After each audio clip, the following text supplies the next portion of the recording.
오늘은 이렇게 네 가지를 가지고 공부할 건데 오늘하고 내일 이틀 동안 할 겁니다. 한 번에 다 하면 좋겠지만 물론 간단간단하게 설명하면 다 할 수 있겠지만 좀 그렇지 않은 부분도 있고 그런 부분도 있고 그래서 자, 이건 한 이틀 동안 나눠서 설명하고 시간이 좀 남을 거예요. 그럼 이제 계속 과제물을 풀어보시면 됩니다. 우리가 이제 수업 나가고 과제물 좀 하고 수업 나가고 과제물 하고 이렇게 나갈 거예요. 자, 먼저 척도에 대해서 좀 알아보도록 하겠습니다. 척도는 사물을 도면에 그리기 위한 비율, 이걸 척도라고 합니다. 우리가 사물을 도면에다 옮겨 그려야 됩니다. 어떤 건 너무 작아서 크게 그려야 돼요. 어떤 건 너무 커서 작게 그려야 됩니다.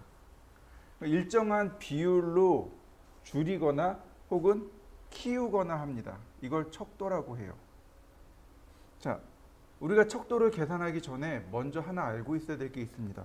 도면 크기요. 도면 크기에 대해서 일단 우리가 알고 있어야 됩니다. 이거는 구구단처럼 외우셔야 돼요. 도면 크기는 구구단처럼 외우셔야 되는데 여러분들 사무실에 가면은요 A4, A3가 있고 그 다음에 B5, B4가 있습니다.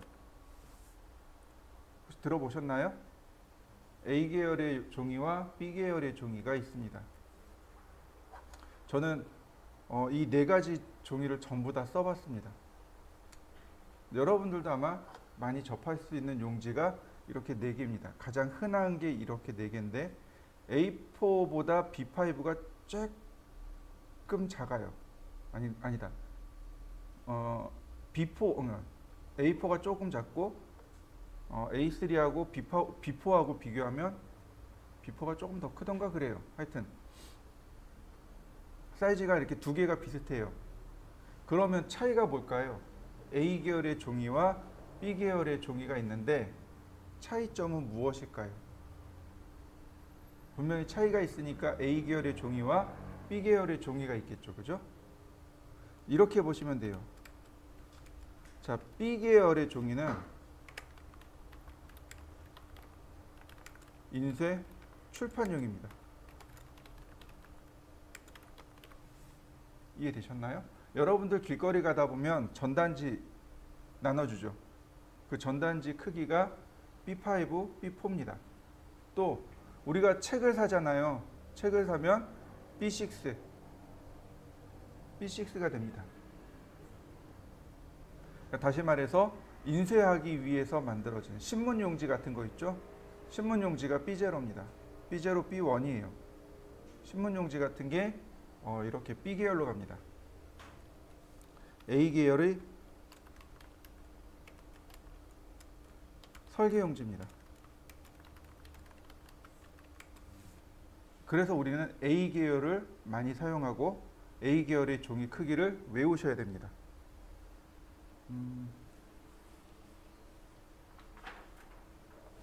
도면은 이렇게 가로로 그립니다. 이렇게 세로로 그리지 않습니다. 도면은 늘 항상 가로로 그립니다. 세로로 안 그려요? 근데 예외가 있습니다. A4는 이렇게 그릴 수 있어요. A4는 이렇게 그릴 수 있고 나머지는 전부 다 이렇게 가로로 그립니다. 그래서 가로, 세로 이렇게 씁니다. 이해되셨나요? 또 하나, 지금 얘가 A3인데 A3를 딱 절반 접으면 이렇게 절반 접으면 이게 A4예요. 이해되셨나요? 그러니까 A0를 절반 접으면 A1이 되는 거고 A1을 절반 접으면 A2가 되고 A2를 절반 접으면 A3가 되고 A3 절반 접으면 A4가 됩니다.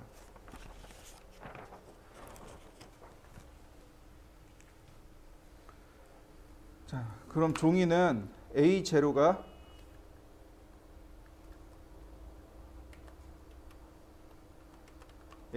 제일 크고요.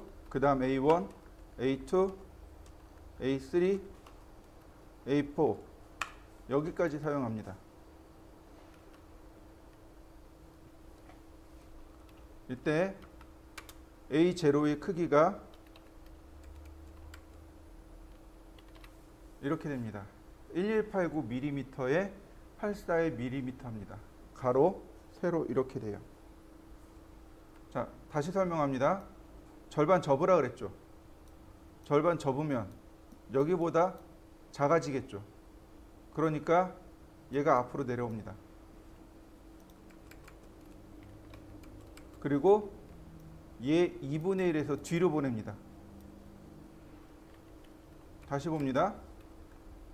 얘가 더 길어요. 앞으로 갑니다. 그 다음 이거 2분의 1 합니다. 그리고 뒤로 보내요. 자, 마찬가지입니다. 그리고 이렇게 사이즈가 이렇게 형성이 됩니다. 간단하죠? 원리는 간단해요. 앞에 있는 건 2분의 1에서 뒤로 보내고 뒤에 있는 건 앞으로 가면 됩니다. 누구만 외우면 돼요? A0 사이즈만 암기하고 계시면 됩니다. A4나 A3 우리가 많이 써요. 그러니까 꼭 기억해 두시면 좋겠고요. 이거 이렇게 외우시면 됩니다. 전화번호가 됩니다. 앞뒤 뒤집으면 전화번호가 돼요. 1189841인데 이거 앞뒤 뒤집으면 841에 1189라고 하는 전화번호가 될 겁니다. 여러분들이 좋아하시는 그분의 전화번호라고 생각하고 외우시면 금방 외우실 수 있을 겁니다. 네, 제가 고등학교 때 그렇게 배웠어요. 저 고등학교 때 공고 나왔거든요. 네, 저희 고등학교 선생님이 저희 때는 이제 인원이 많아요. 70명이었어요, 한 반에. 한참 최고로 많을 때가 저희 때였거든요. 그때 이제 70명 남자애들 딱 앉혀놓고 그렇게 가르쳐 주셨어요.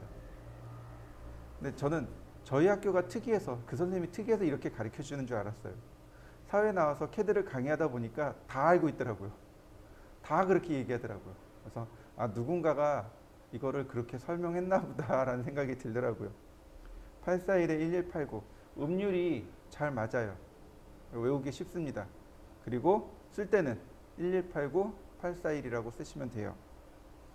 그리고 우리가 제일 많이 쓰는 도면 용지는 어떤 것일까요? 가장 많이 쓰는 도면 용지는 얘하고 얘입니다. A2, A3를 제일 많이 쓰는데 그 중에 A3를 제일 많이 씁니다. 제가 사회에서 처음 나왔을 때는 A2 썼어요. A3 안 썼습니다. 근데 요즘은 다 A3 써요. 이유가 뭘까요? 사람들이 혹은 대세가 A3가 대세가 된 이유. 그건 바로 플로터 때문에 그렇습니다. 플로터라는 장비 들어보셨나요? 네. 프린터의 대형 버전이라고 생각하시면 됩니다. 그러니까 A0까지 출력되는 대형 프린터를 플로터라고 합니다.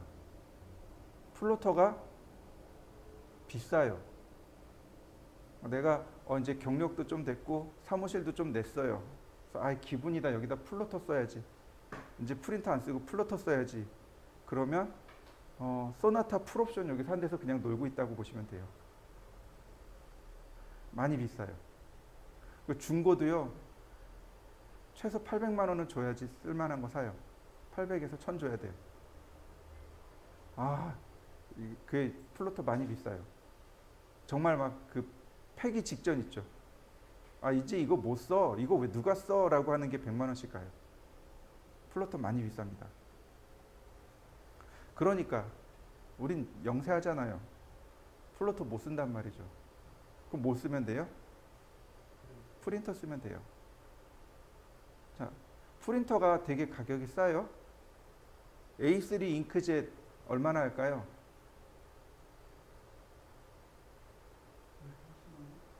30만 원이요? 저는 한 15만 원이면 사요. 왜냐하면 용산에 그 도매 루트가 있거든요. 15만 원, 12만 원이면 사요. 집에 칼라레이저 있거든요. 그것도 12만 원 주고 샀거든요. A4 칼라레이저. 근데 무한 리필 사서 연결하면 어떻게 돼요? 금방 쓸 수 있는 거죠.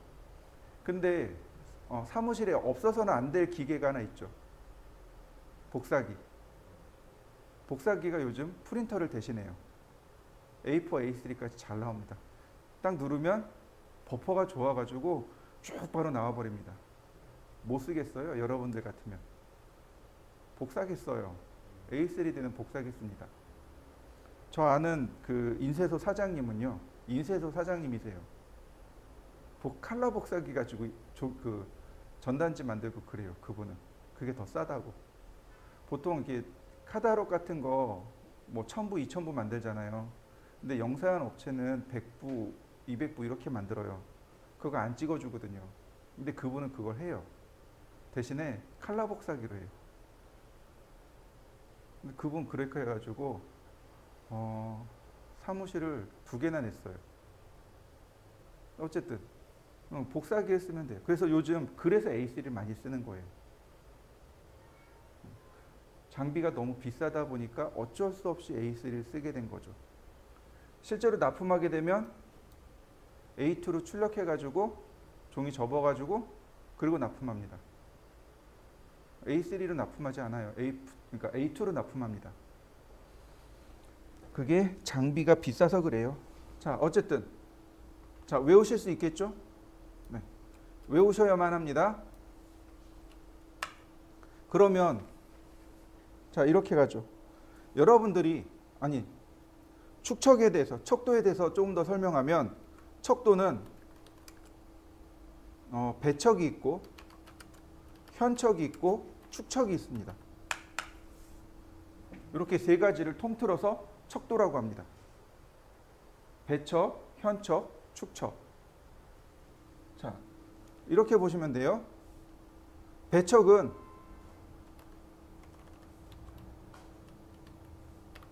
실물보다 도면이 큰 것, 크게 표현한 것. 이게 배척입니다.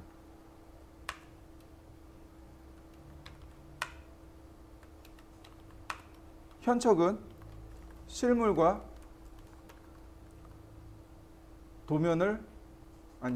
도면의 크기를 같게 표현한 것. 도면 놓고 실물 딱 들어다가 놓으면 똑같은 거예요. 이게 현척입니다.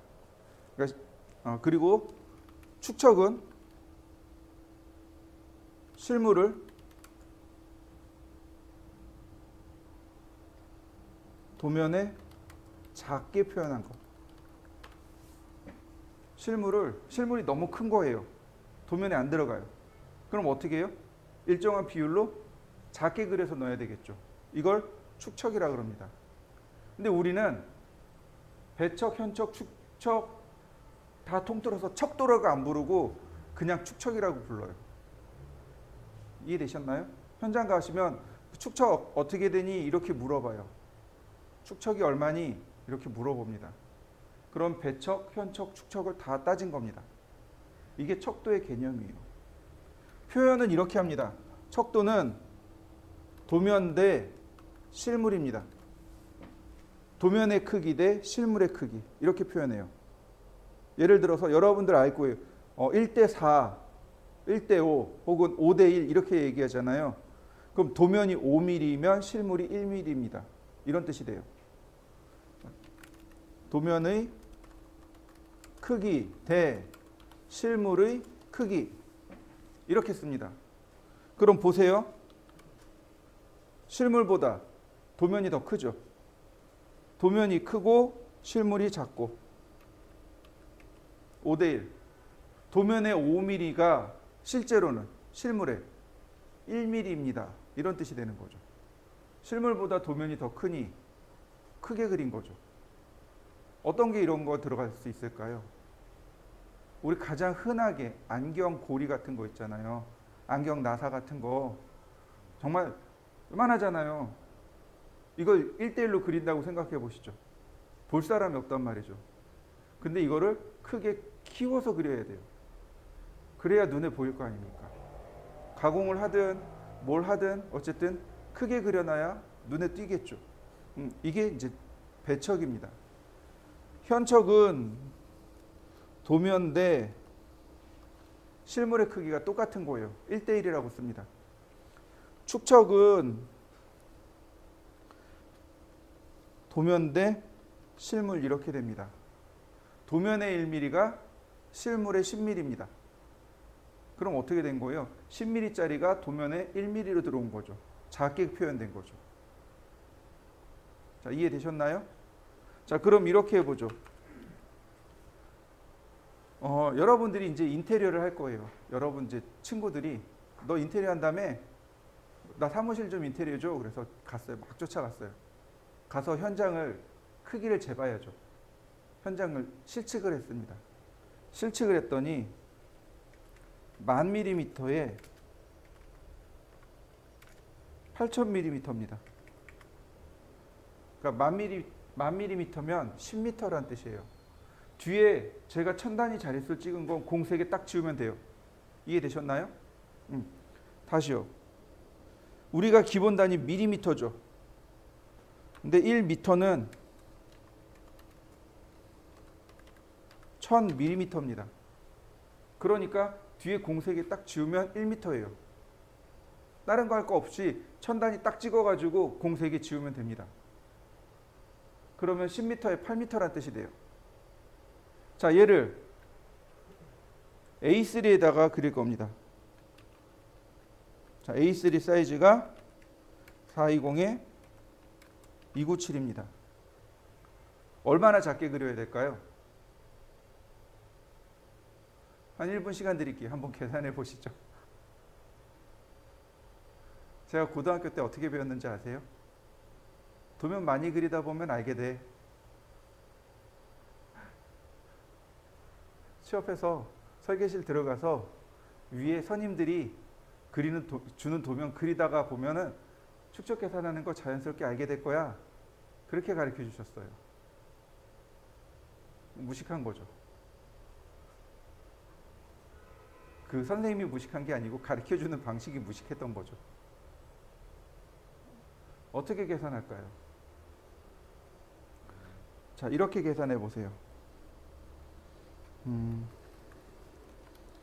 실물에다가 곱하기 2를 하세요. 곱하기 2를 하는 이유는 치수도 들어가야 되고 도면에 치수도 들어가야 되고 뭐 이것저것 내용이 여러 가지가 들어가요. 여백도 좀 필요합니다. 그래서 곱하기 2를 합니다. 곱하기 3 하면 안 되나요? 돼요. 곱하기 1.5 하면 안 되나요? 돼요. 3 하면 너무 많이 남고요. 1.5 하면 빡빡해요. 이걸 경험치라고 합니다. 많이 하다 보니까 알게 된 경험치. 이 경험치를 제가 개발했을까요? 아니요. 제 선배한테 배운 거예요. 뒤통수 한 대 맞고 이제 싫은 소리 하나 들은 거죠. 넌 학교 다니면서 뭐 했냐? 공부했는데 이런 것도 안 배우고 뭐 했어? 안 가르쳐 주셨는데 말이 기네. 그리고 한 대 맞고. 근데 그 선배도 그 위에 선배한테 배운 거예요. 선배한테 배운 것들인 거죠. 이런 걸 경험치라고 합니다. 2배 하면 돼요. 2배 하면 되게 빡빡해요. 타이트합니다. 그리고 나서 얘를 종이 크기로 나눕니다. 그러면 근사치 척도가 나와요. 그러면 이걸 다시 사용 척도로 변환합니다. 우리가 사용하는 척도가 나와요. 있어요. 이거 쓰고 이거 쓰지 말고 이게 있습니다. 그래서 우리가 사용하는 척도로 바꾸면 돼요. 자, 볼까요? 가로하고 세로를 따로 나눕니다. 자, 10,000 곱하기 2 나누기 420. 8,000 곱하기 2 나누기 297.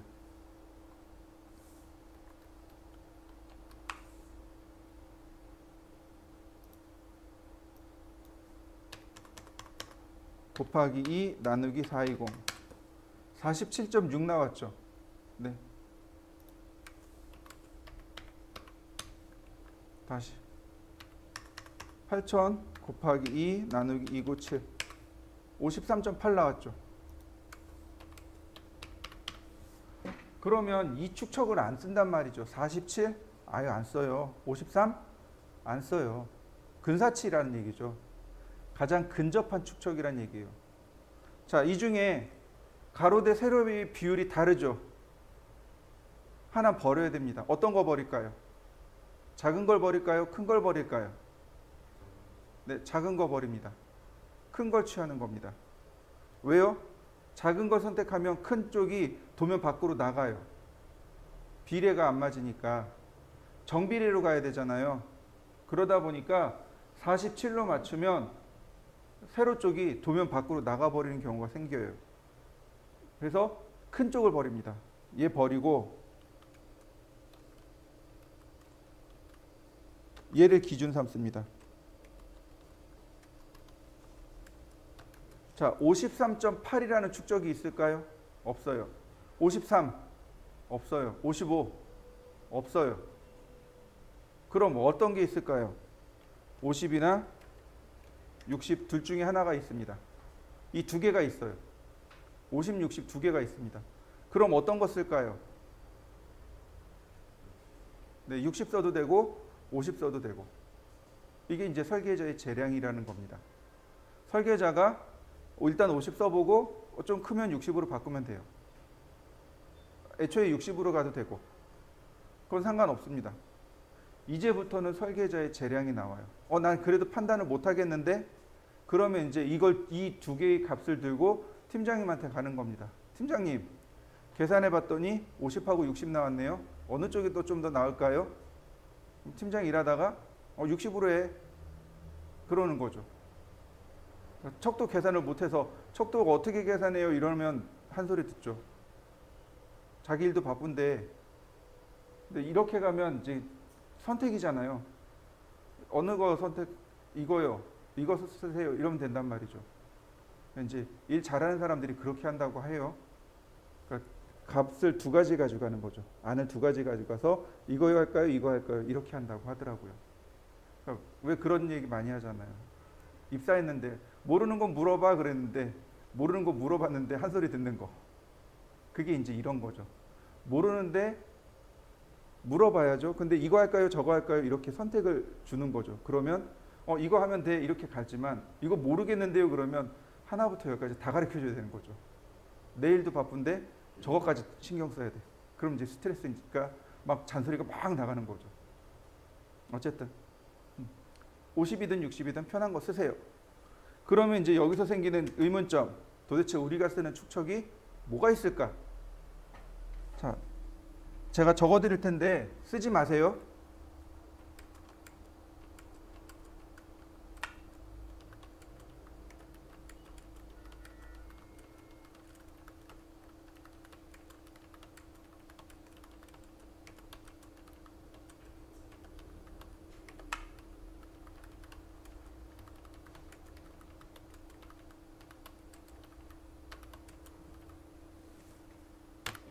쉽죠? 자, 이게 스케일자라는 거예요. 보신 분들 계실 거예요. 여기에 1, 2, 3, 4, 5, 6밖에 없습니다. 여기 1부터 6까지밖에 없어요. 7, 8, 9가 없어요. 그래서 안 써요. 제일 많이 쓰는 게 1, 2, 3, 4, 5, 6인 겁니다. 자, 이렇게 생각해 보시죠. 자, 70은 못 써요. 70은 아예 못 씁니다. 근데 80은 쓸 수 있어요. 90도 쓸 수 있습니다. 1대 4를 2배 하면 80이죠. 암산할 수 있습니다. 1대 3을 곱하기 3 하면 돼요. 이것도 역시 암산할 수 있어요. 씁니다. 그러니까 이 뒤에도 뭐가 붙어요?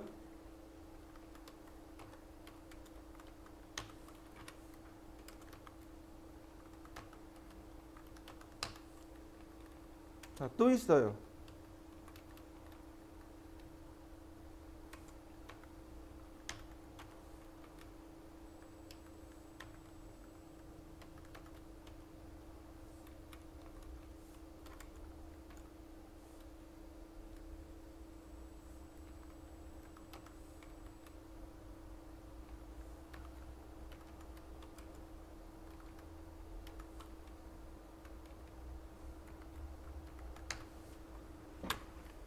요렇게요.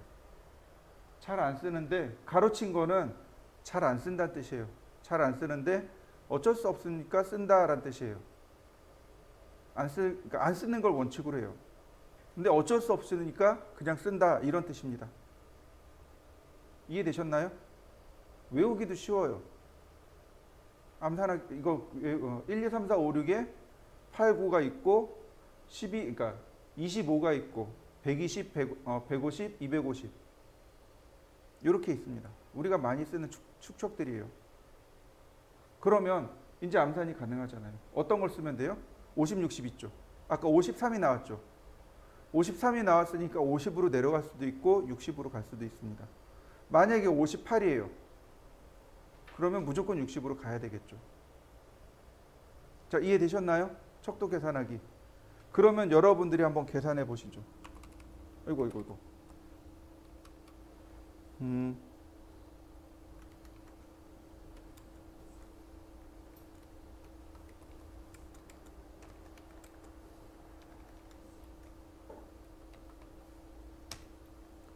자, 가로 8천에 4천, 즉 8m에 4m입니다. A3로 그릴 거예요.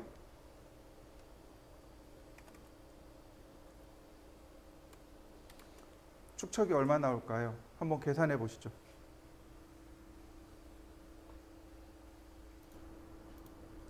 자, 8,000 곱하기 2 나누기 420 38이네요. 하나는 38 나왔고요. 4,000 곱하기 2 나누기 297 26 나왔네요. 그러면 축척은 1대 40입니다. 이렇게 되는 거죠. 여러분들은 어때요? 저하고 숫자가 같았나요? 물론 다를 수도 있어요. 계산하는 방식이 조금 달라지면 다를 수도 있습니다. 숫자만 가지고, 그러니까 처음에 이렇게 숫자를 이용해서 축척 계산하면 훨씬 더 편합니다. 예전에 그런 경험이 있었어요. 학원에서 강사를 뽑는 면접 시험을 한번 진행한 적이 있었어요. 물어봤습니다. 축척을 어떻게 계산하시나요? 그랬더니 출력할 때 계산하는데요. 이러시는 분이 한 분 계셨어요. 나중에 출력할 때 거기 축척이 들어가요. 출력 명령어에 축척이 들어가는데 캐드가 자동으로 계산해 줍니다. 내가 영역 딱 지정하면 축척이 자동 계산되어져요. 그러니까 그분은 이거 안 쓰시고 출력 명령을 이용해서 축척 계산하시는 분이 한 분 계셨어요. 제가 냉큼 떨어뜨렸어요. 왜냐하면 그렇게 계산해서 학생들한테 이렇게 계산하면 돼요 그러면 안 되지 않을까요? 적어도 강사라면 잘못된 걸 전달하면 안 되겠죠. 물론 그게 틀린 건 아니겠지만 그렇게 하면 안 될 것 같아가지고 제가 뚝 떨어뜨렸어요. 이분 아닌 것 같아요 그랬거든요.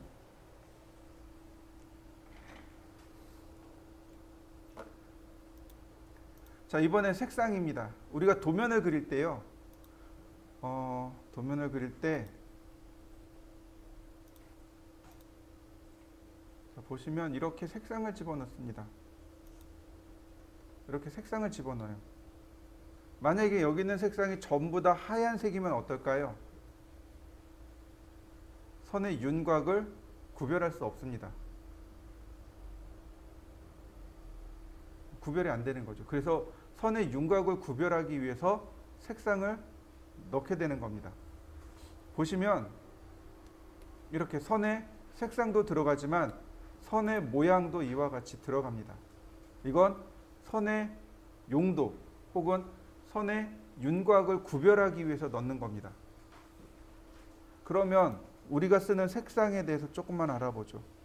자, 먼저 칼라라는 명령어가 있습니다. 칼라라는 명령어 실행해 보세요. 그러면 이와 같은 칼라가 나타납니다. 간단해요. 색을 선택하고 OK 누르고 라인이나 서클을 그리시면 됩니다. 한번 해보시죠. 하나 더 보죠. 칼라.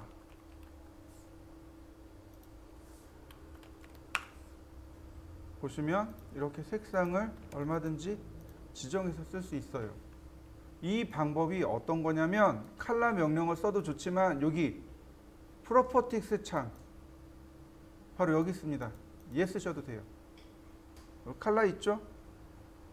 그래서 컬러를 선택하고 지정하시면 됩니다.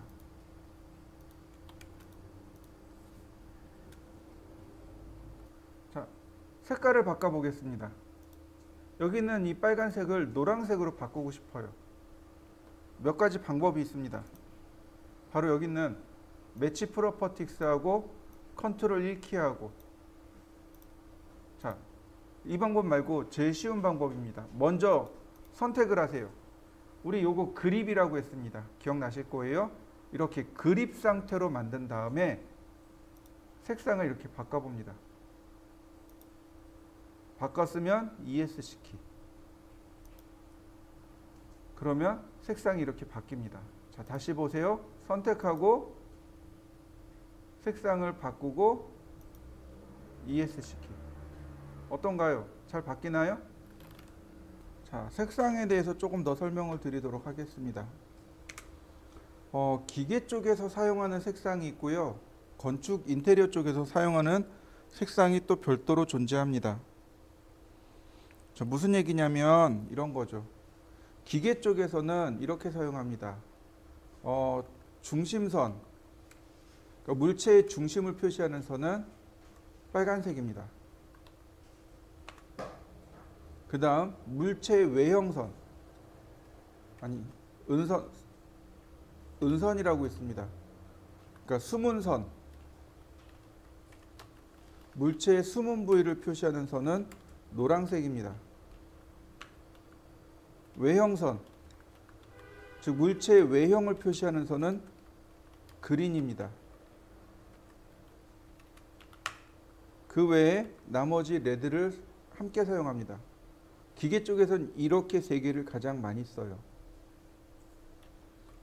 레드는 해칭선도 여기 들어가요. 근데 건축이나 인테리어는 조금 달라요.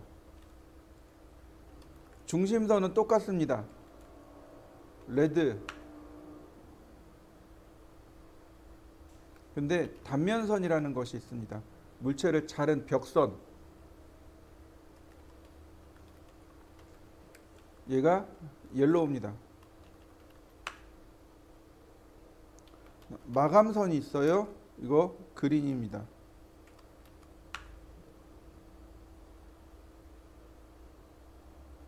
그 다음 해칭선, 이거 블루스입니다. 이렇게 선 사용하는 게 조금 달라요. 마감도 블루 쓰는 데도 있어요. 블루를 그러니까 해칭선하고 마감선을 블루로 쓰는 데도 있고, 시험 같은 경우에는 마감선을 그린으로 씁니다. 이렇게 색을 사용하는 게 조금 달라요. 자, 이렇게 보시면 됩니다. 기계 쪽에서는 선의 순번대로 씁니다. 빨간색이 1번색이고요. 이렇게 됩니다. 선의 색이 1번, 2번, 3번 이렇게 돼요. 선의 중요도가 중심선, 은선, 외형선 이렇게 나갑니다. 근데 건축 인테리어는 조금 달라요. 선의 명도를 사용합니다.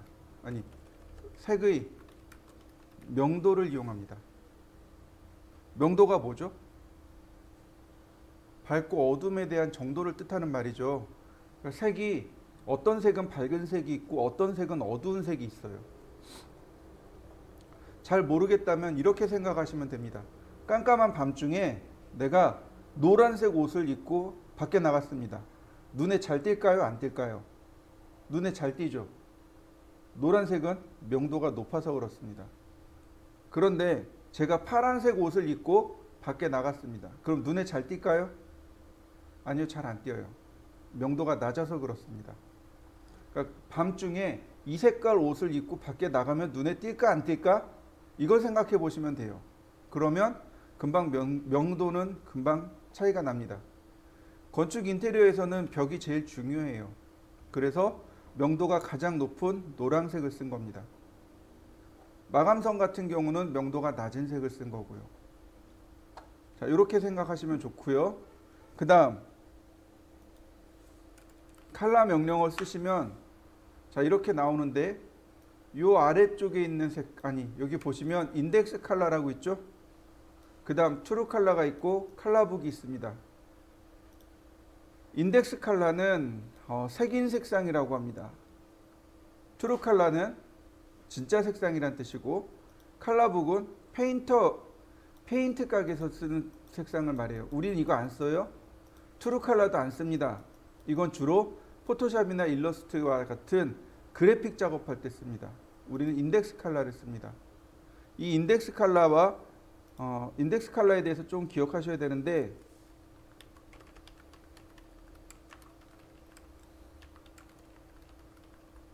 이렇게 됩니다.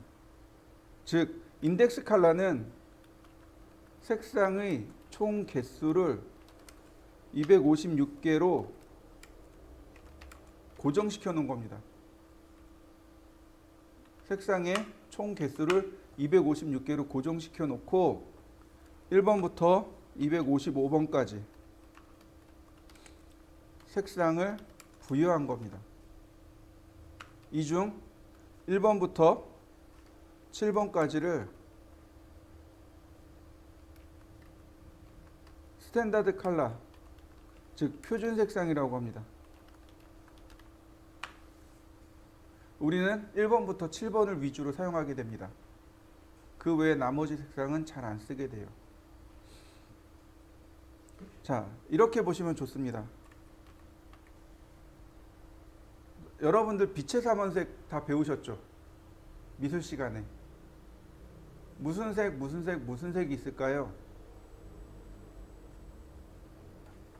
빛의 삼원색.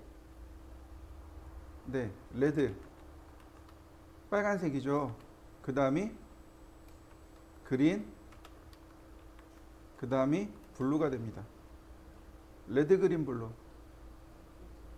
네, 요걸 빛의 삼원색이라고 합니다. 그래서 우리는 이걸 뭐라고 부르냐면 R, G, B 색상이라고 합니다. 첫머리 글자 따서 RGB 색상이라고 해요. 자, 색의 삼원색은 뭐가 있을까요? 네, 옐로우,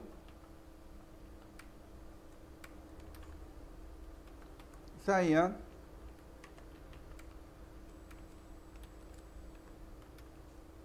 마젠타. 옐로우는 알겠어요. 노란색인 거. 사이안은 하늘색쯤 됩니다. 마젠타는 선홍색입니다. 이해되셨나요? 자, 얘가 색의 삼원색이에요. 여러분들 회사나 집에 가면 잉크젯 프린터 혹은 칼라 프린터 있습니다. 그죠? 그 뚜껑을 열면 그 안에 토너나 잉크가 들어가 있죠.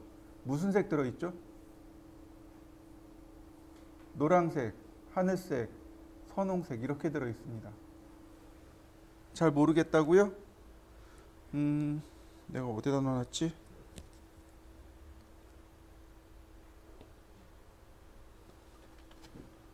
내가 한쪽에다 잘 치워놨는데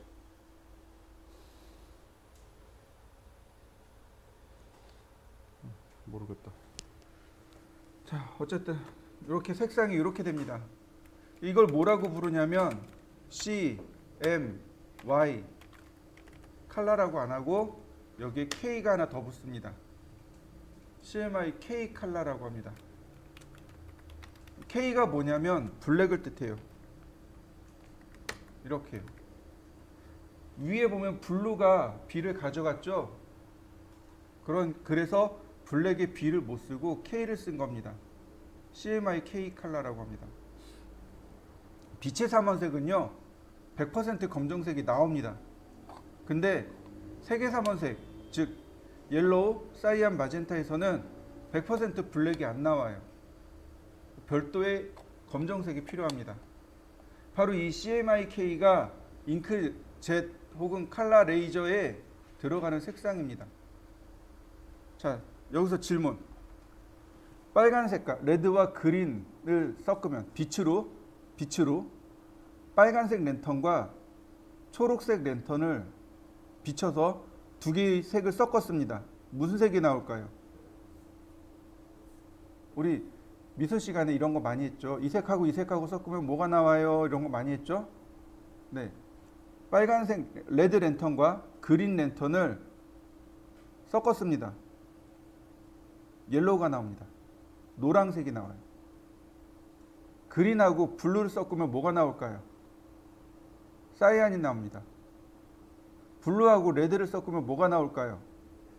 마젠타가 나옵니다. 그래서 색상을 저렇게 엇갈려서 써놓은 겁니다. 레드, 옐로우, 그린, 사이안, 블루, 마젠타. 이게 스탠다드 컬러입니다. 표준 색상이에요.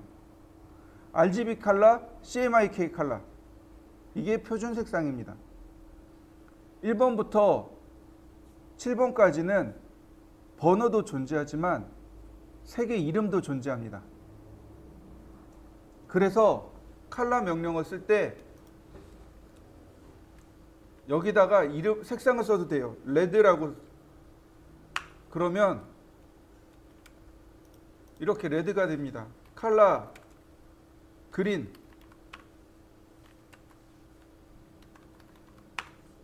그러면 그린색이 돼요. 컬러 숫자로 가볼까요? 4번. 4번은 사이안. 이해되셨나요? 그래서 이제는 도면을 그릴 때 여러분들이 원하는 색상 혹은 여러분들이 여러 가지 다양한 색상을 이용해서 도면을 그리셔야 됩니다. 컬러를 이용해서 그리시면 되겠고요. 마지막 7번째가 얘가 누구냐면 화이트예요. 7번이 화이트입니다. 그리고 8, 9 위에 올라가면 짝수, 아래로 내려가면 홀수가 됩니다. 그러니까 10번, 11번, 12번, 13번, 14번, 15번 이런 식으로. 그래서 맨 마지막 번이 바로 여기입니다. 얘가 255번이 돼요. 이렇게 가는 거죠. 순서가 여기서부터 시작해서 이렇게 지그재그로 쭉 진행을 해서 마지막에 여기서 끝나게 됩니다. 마우스를 이렇게 올려보시면 여기 색상 번호가 나와요. 색상 번호가 쭉 나갑니다. 맨 마지막이 255번으로 끝납니다. 자, 보시죠. 몇 개의 색상이라고요? 256개요. 근데 몇 번으로 끝난다고요? 255번이요. 하나 비네요. 그죠? 네. 0번부터 시작하는 겁니다. 0번부터 시작하는 거예요. 0번이 누구냐면 바이 블록입니다. 여기 있는 바이 블록, 바이 레이어. 얘가 0번 색상입니다. 지금은 우리가 컬러를 쓸 겁니다. 근데 나중에 가면 우리 내일 가면 컬러 안 쓰고 레이어 쓸 겁니다. 레이어에서 색상을 제어합니다. 레이어에서 선의 모양을 제어합니다. 나중에는 이거 바이 레이어에다가 고정시켜서 써야 됩니다. 바이 레이어 써야 됩니다.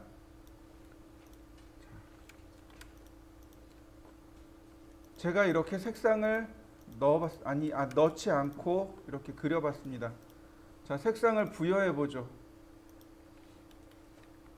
여기도 똑같이 빨간색을 쓰고 싶습니다. 쓸 수 있는 명령어가 뭐냐면 바로 매치 프로퍼틱스입니다. 매치 프로퍼틱스. 어디 있는 명령어냐면 여기 있어요. 매치 프로퍼틱스. 명령어 실행하면은요, 캐드가 물어봅니다. 소스를 선택해 주세요. 원본 객체를 선택해 주세요. 원본 선택합니다. 그러면 데스티네이션, 이 원본이 지닌 속성의 목적지, 클릭해주면 색상이 똑같아집니다. 다시 볼까요? 이 색상을 제가 노란색으로 바꿨습니다. 매치 프로퍼틱스 소스를 선택하고 목적지 선택합니다.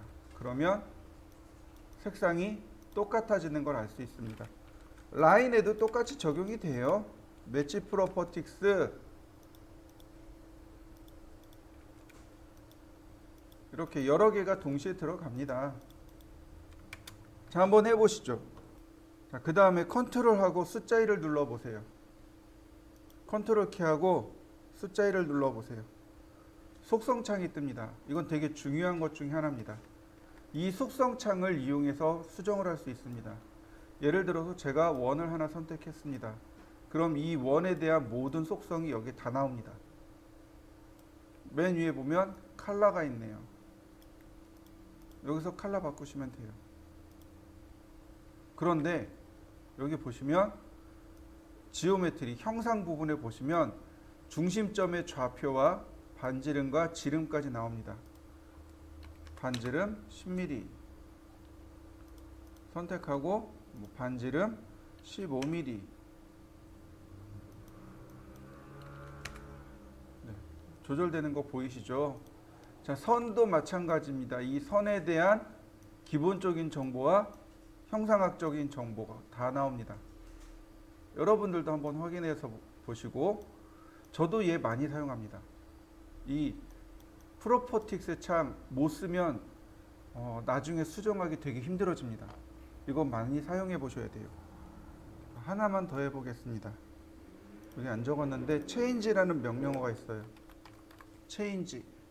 change가 바꾸다란 뜻이죠. 자, change 그러면 선택을 해달라고 떠요. 선택한 다음에 엔터. 그러면 체인징 포인트, 즉 변경될 위치를 클릭하랍니다. 제가 이렇게 꾹 클릭했습니다. 변경되는 거 보이시나요? 이렇게요.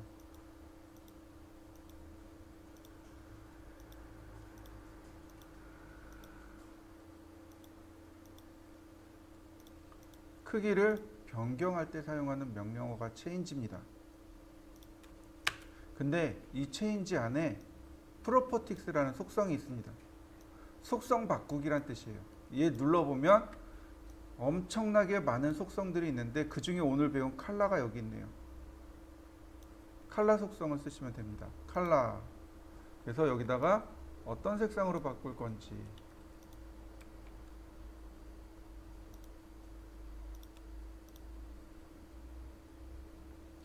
예를 들어서 뭐 5번색. 그러면 이렇게 색상이 바뀌게 됩니다. 프로퍼틱스 컬러 4번색. 자, 여러분들도 한번 해보시죠. 문제를 풀 건데요. 제가 얘를 이렇게 두 개를 설명드릴 겁니다.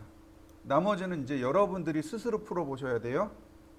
제가 이렇게 두 개는 더 설명드립니다. 이게 좀 잘 틀리는 것들이 여기 있어요. 자, 보시죠.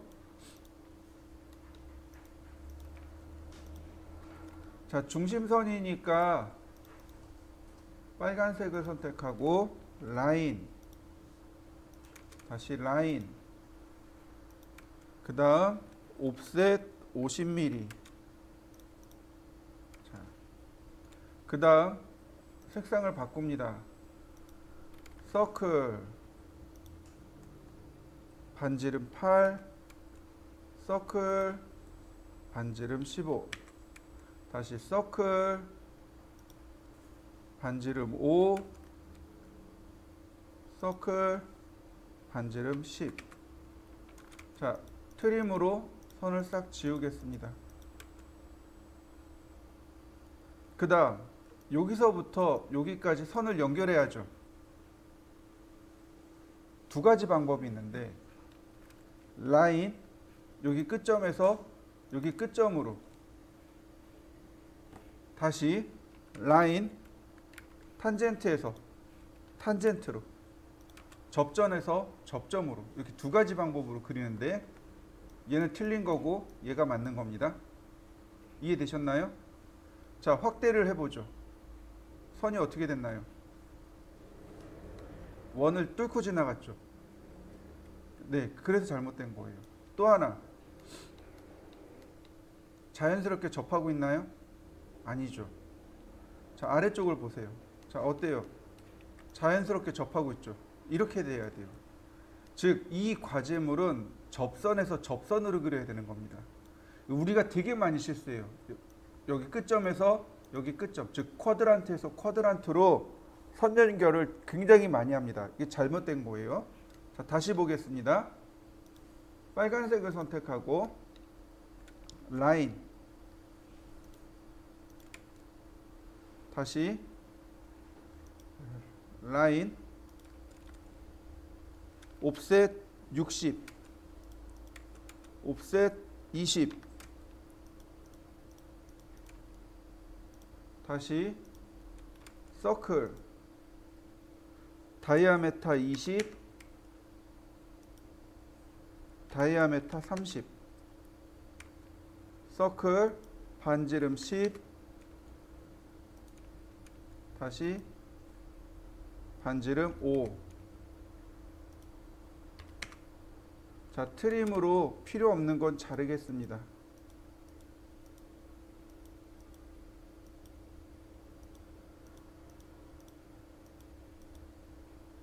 자, 필요 없는 건 잘랐고요.